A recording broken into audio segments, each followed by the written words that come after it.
ในวันที่27ตุลา2025ที่หอว่าการปกครองแขวงอัตตปือสายนางมินพรใส่สมพูห้องเลขาพักแขวงประธานสภาประชาชนแขวงอัตตปือพร้อมคณะนำของแขวงได้ต้อนรับการเข้ามาเยี่ยมคำนับของสหายเงียนดิ่งวิ่งห้องเลขาผู้ประจำการพักนครด้านหนัง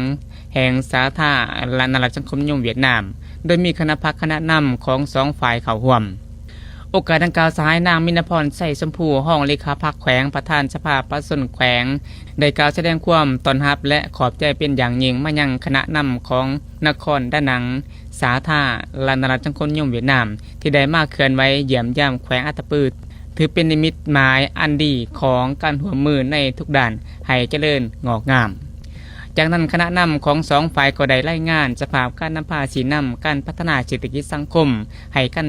และการทราบพร้อมทั้งตีราคาคืนผลของการหัวมือช่วยเหลือสิ่งกันและกันในระยะผ่านมาซึ่งผ่านมาแขวงอัตตปือกับนครด้านหนังได้มีการหัวมือช่วยเหลือกันตลอดมาและทั้งสองฝ่ายยังได้มีแผนการหัวมือในต่อหน้าโดยเฉพาะการหัวมือเวียงงานการต่างประเทศเวียงงานสาธารณสุขเวียงงานกิจกรรมปลูกฝังเลี้ยงสัตว์เวียงงานศึกษาการก่อสร้างทรัพยากรมนุษย์การดึงดูดนักท่องเที่ยวให้มีการมาลงทุนอยู่ภายในแขวงอัตตปือและอยู่นครด้านหนังให้หลายขึ้น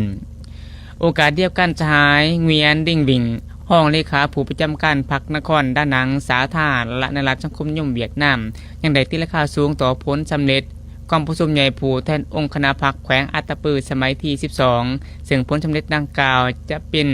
ไม่ล้าวัดแทกจะนำพาประชาชนบรรดาเผ่าภายในแขวงอัตตปือกลับไปสู่การสร้างสรรค์พัฒนาเศรษฐกิจสังคมขยายตัวเกินอย่างต่อเนื่อง